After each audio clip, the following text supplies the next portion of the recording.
Have you ever felt like you're fighting a war within yourself? A silent battle that no one sees, but that slowly drains your strength? If you carry a calling, it's almost certain you've been through this. This invisible struggle is not a mistake along the way.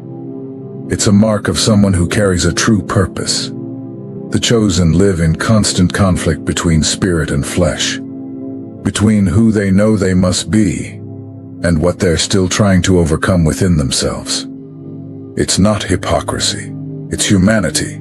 It's the weight of walking with a calling while still being flawed. And God knows every part of this journey, even the ones you try to hide. This battle you fight in silence does not disqualify you. On the contrary, it shapes you. What seems like weakness today may be the very place where God is building your authority. While you resist, cry, pray, and rise, something is being formed in the unseen. Your war is preparation, not condemnation. The enemy knows you have an important role. That's why he attacks so intensely. But listen closely. If hell is pressing against you, it's because heaven has already called you. The fire that afflicts you today is the same that will refine you. You are not lost. You are being trained. My name is George, and on this channel we speak with open hearts about the wars no one sees, but that every chosen one faces. If this message touched you in any way, subscribe to the channel, turn on notifications, and walk with us. Because here, you don't fight alone. You are part of a generation being awakened. The war that no one sees. Have you ever noticed how some battles seem to happen only inside you?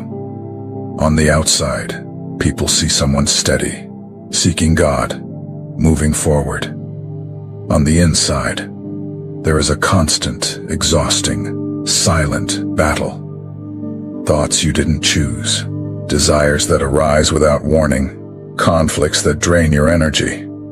This inner division hurts, confuses, and often brings guilt. What few people say is that this war doesn't happen to just anyone. It usually arises in those who carry something greater. The chosen feel this pressure because they have spiritual sensitivity. They perceive the conflict between what God is forming and what still needs to be healed. That doesn't make you fake. It makes you someone in process. There are days when you wake up determined to do what's right, but throughout the day you find yourself tired, vulnerable, almost giving up. That doesn't mean a lack of faith. It means you're human. The mistake is thinking that this battle distances you from God, when many times it is the path He uses to draw you closer. The fight against thoughts, impulses, and desires is not a sign of spiritual weakness. On the contrary, it shows that there is awareness. Those who don't fight have usually already given in. The conflict is a sign of resistance. As long as you still feel bothered, still feel the weight, still try to rise, something inside you is alive and hasn't accepted surrender. The chosen usually fight wars in sensitive areas, because that's where growth lies. God works where it hurts, where it presses, where you can't solve things on your own. It is in this place that dependence is born. And dependence is not weakness. It's the kind of posture that keeps the heart aligned with heaven. There is a specific kind of weariness that comes from this invisible war. It's not physical. It's internal. A weariness of the soul. You try to explain, but no one really understands. It feels like only you feel it. This burden causes many to go silent, isolate themselves, pretend everything is fine. But prolonged silence can hurt more than the battle itself. It's important to understand that fighting does not put you outside of your purpose. Giving up does.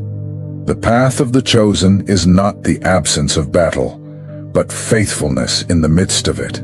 Even stumbling, you keep trying. Even confused, you don't give up. This silent consistency builds something deep within you, even if no one sees it. God is not disappointed when you fight. He draws near. He sees the intention of the heart, not just the result. He knows your hard nights, your cries for help, your attempts to change. None of this goes unnoticed. Every step, even the small ones, is being watched with care and grace. This war that no one sees is not a mistake in your story.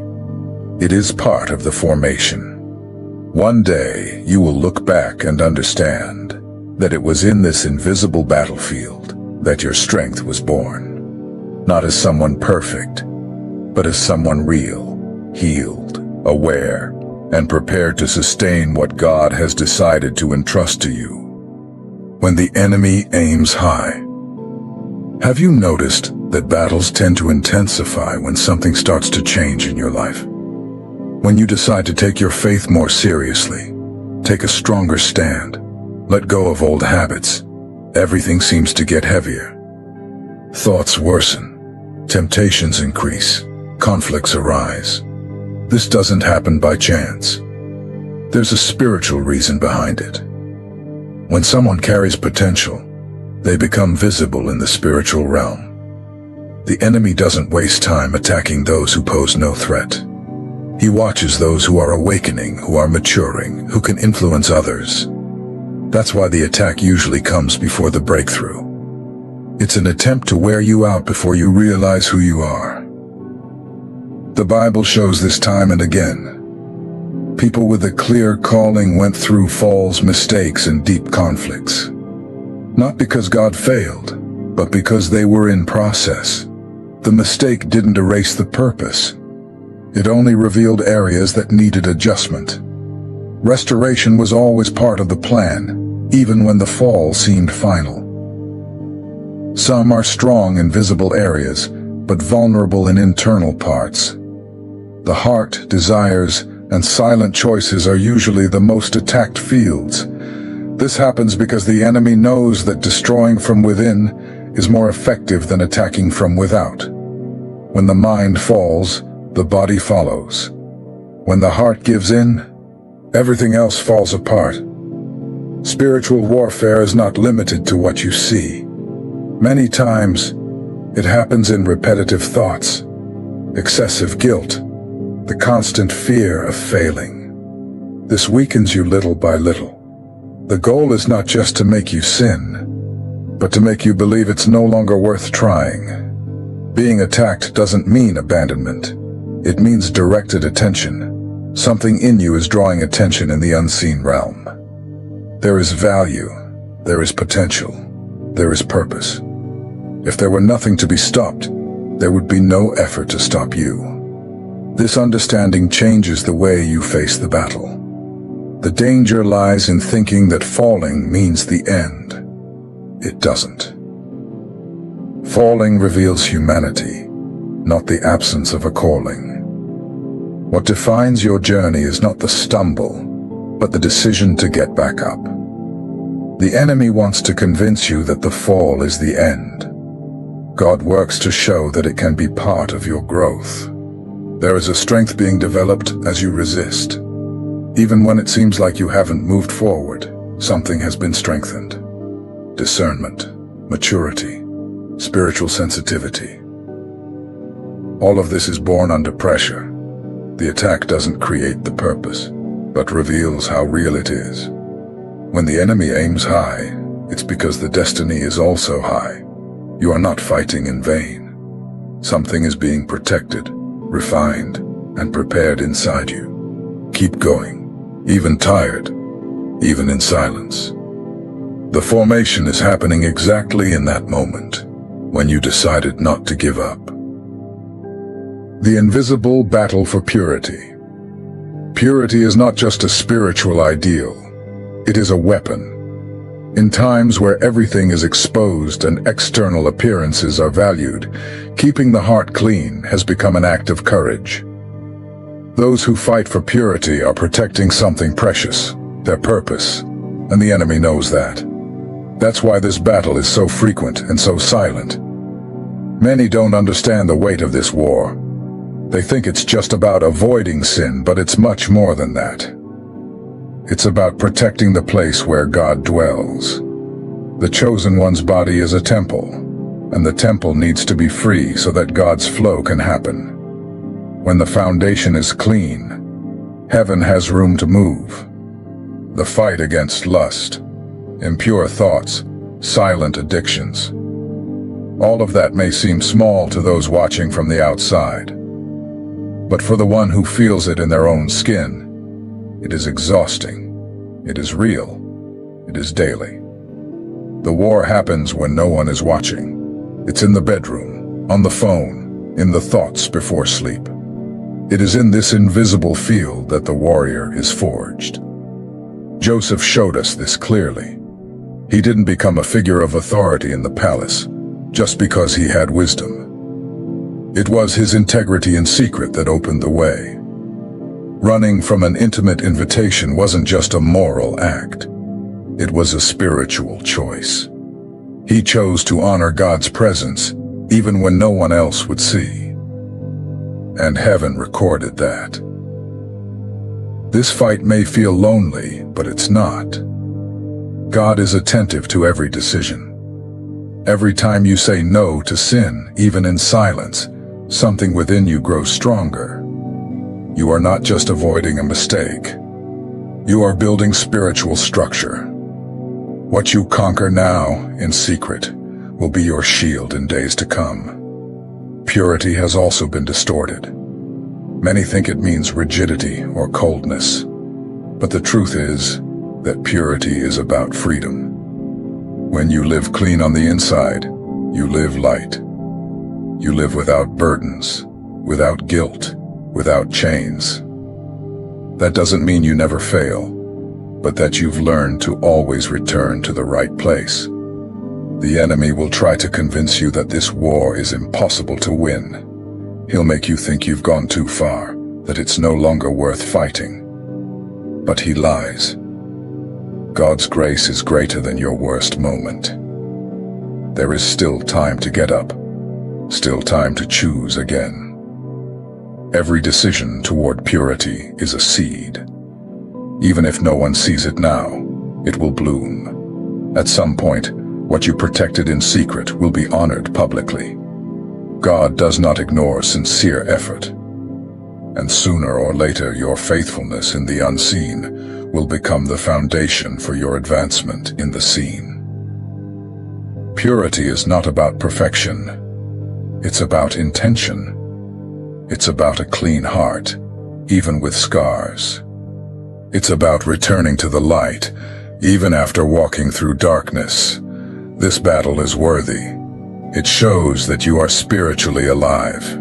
Keep going. Even if you stumble, even if you cry, there is honor waiting for those who decide not to be corrupted. Paul's thorn and God's furnace. There are pains no one sees, but that accompany us every day. Paul called it a thorn in the flesh, a discomfort, a limit, a constant struggle. Even with everything he experienced in God, with deep revelations and miracles, he still carried something that broke him on the inside. This shows us that being anointed does not exclude pain. Paul prayed for deliverance, but God did not remove the thorn. He responded with grace. That reveals a different kind of love. A love that does not remove the process, but sustains within it. God knew that pain would keep Paul in the right place. Sometimes pain saves us from the pride that victory would bring. Maybe you carry something similar. A recurring temptation, an area of weakness, an emotional pain. Something that doesn't go away with time, but stays with you. That doesn't mean God has abandoned you. It may be quite the opposite. It may be that this thorn is the constant reminder that you need to lean on Him. Isaiah 48:10 says that God tests us in the furnace of affliction. That means there is a kind of fire that doesn't come to destroy, but to shape. Gold is placed in extreme heat, because that's where its impurities are removed. It's the process that purifies it, that prepares it to be used for something greater.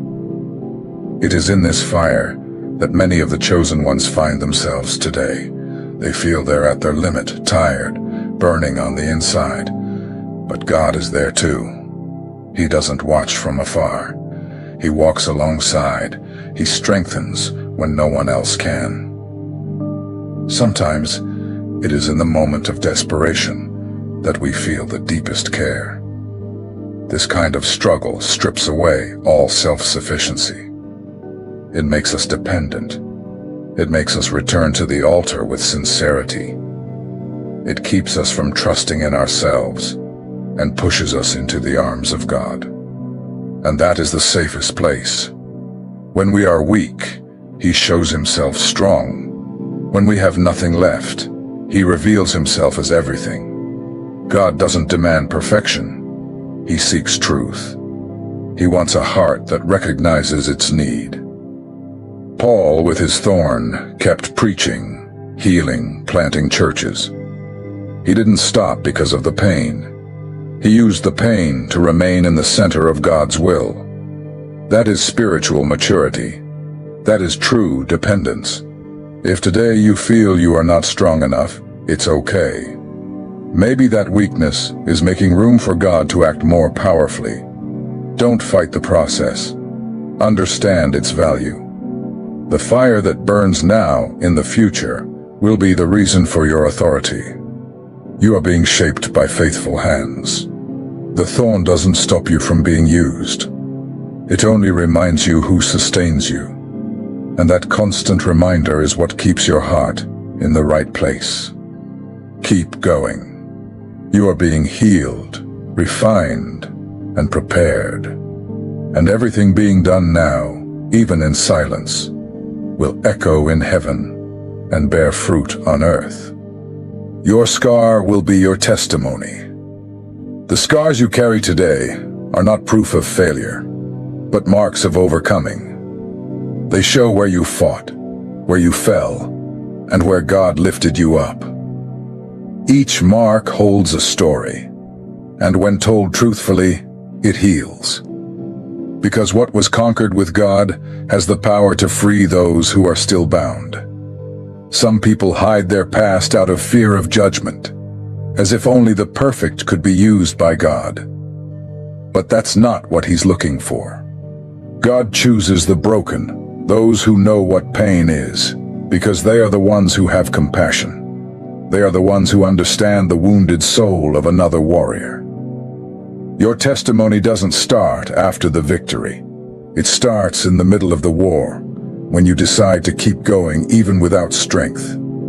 The decision not to give up is already a cry of faith. Every step toward the light, even wounded, is a silent sermon. Heaven records everything. None of your tears were in vain. Maybe you look at your story and feel ashamed of parts of it. But know this, what shames you today may be what God will use tomorrow to lift others up. The falls you overcame, the pits you climbed out of, the addictions you faced, all of that can become fertile ground to heal someone. Revelation 12:11 reminds us that we overcome by the blood of Jesus and the word of our testimony. That means what you've lived through has value. Your words carry authority when they come from someone who's already been on the ground. When you speak truthfully, your testimony becomes a weapon in God's hands. Many people need to hear that they are not alone, that it's possible to fall and still be loved, that it's possible to fail and still have value. Your story, told with courage, is like a bridge. It connects people to hope. And those who are at rock bottom need someone who's been there to show them the way. When you decide to share your journey, you're not exposing yourself out of weakness, but taking a stand in faith. You show that God is greater than the mistake, that grace is greater than guilt, that a new beginning is real. and that not only strengthens you, but strengthens those who hear. The truth sets free. Vulnerability heals. Don't be afraid to say, "I fought against this," because others are fighting right now. And when someone sees that you went through something and overcame it, hope is born in that person's heart. Your "I overcame with God" might be the strength someone needs to rise from the mud and take one more step. Your scars tell the story of a warrior who didn't give up, and that inspires. Hell trembles before someone who survived the war and still carries faith, because that person knows pain but chose to love, knows despair but chose to believe. And that kind of faith is unshakable. That kind of faith carries authority. So if today you feel small because of your past, change your perspective. You are alive. You are standing. And everything that marked you is being turned into a tool in God's hands. Speak of your journey. Share your victory. Your scar is proof that God didn't just heal you. He prepared you. The battle is your ordination. You may think that this war is disqualifying you, but in truth, it's qualifying you. The very attack is proof that you carry something powerful. The enemy doesn't bother with those who are standing still. He targets those who have a destiny. The intensity of the battle shows the greatness of the mission. God is forging you. Just as a soldier goes through intense training before entering battle, you are being shaped to carry something that many wouldn't be able to bear. The weight of glory requires preparation, and that preparation is often painful, but it is necessary. God doesn't waste suffering. He turns everything into purpose. You may not see it yet, but in the exact place where you feel the weakest, God is writing your greatest victory. It is there where you stumble that He is digging the ground to plant the ministry to come. The war that wears you out today will be the field where you will set others free tomorrow. The battle is not a sign that you are far from God. It's a sign that He trusts you. If He allowed you to enter this battlefield, it's because He knows that there is strength within you to win. It's not about deserving. It's about being willing. God doesn't choose the ready. He prepares the willing. So, resist. Cry out. Rise up. Look at this war with new eyes. It is not your shame. It is your consecration. Every fall, every right choice, every silent prayer at dawn is being written before heaven. And soon, the world will see what God has been forming in secret. Trust. Everything is under control. Your calling is greater than your struggle. Every time you think about giving up, remember, you weren't called to merely survive, but to overcome. There is a purpose greater than your pain, a destiny greater than your struggle. God didn't choose you because you were the strongest. He chose you because He saw in you a heart that, even wounded, still chooses to keep going. Every time you say no to what weakens you, you are saying yes to heaven. Every time you fall and run into God's arms, you prove that your identity is not in the fall, but in your response. It's not about fighting perfectly. It's about never stopping the fight. It's about always returning when you stray. God's grace isn't waiting for you to get everything right to then use you. It is strengthening you now in the midst of the confusion, the pain, the weakness. It's in that exact place that He pours out strength. Your calling still stands. Nothing you've been through is capable of revoking what God has written about you. So declare in faith, "My calling is greater than my struggle." Write it down, say it, repeat it until your soul believes it. Because it's true. You are being forged in the fire, not to be consumed, but to shine. Where there is shame today, God will place honor. Where there is battle, He will bring authority. You are not alone. There is a generation of the chosen being awakened, and you are part of it. Every step you take toward the light, every cry in the midst of chaos, is moving heaven. God has not left you. He is shaping you. And in the very place of your greatest attack, He is preparing your greatest victory. We've come to the end of this journey, but not the end of yours. If you've listened this far, it's because something inside you was touched. That's no coincidence. This war you've been fighting, in silence, with hidden tears and whispered prayers, is not on the margin of your calling. It is the very heart of it. You are not a mistake, not broken, not forgotten. The intensity of your struggle is a confirmation, not a condemnation. God sees the battle no one sees. He hears the cries you can't put into words. And He is pleased not with your perfection, but with your surrender. Because only a broken heart can be molded. The chosen are not the ones who never fall. They are the ones who refuse to stay down. They are the ones who, even afraid, keep going. Even tired, they pray. Even wounded, they believe. Heaven's strength shows itself precisely in the weakness of those who don't give up. And you are one of them. This war is your anointing being built. Every attempt to give up. Every night you chose to stay with God, even without understanding. All of it is being recorded in heaven. Nothing you faced will be wasted. Your pain is being turned into authority. Your scar will become direction for others. God is forging a warrior where the world sees only flaws. The shame you feel today will become testimony tomorrow. What you are overcoming in secret will become a public platform. This war is your training ground, and the oil God will pour over your head will be a direct result of the fire you endured in silence. There is glory being birthed in this process. Keep going. You are not a lost cause.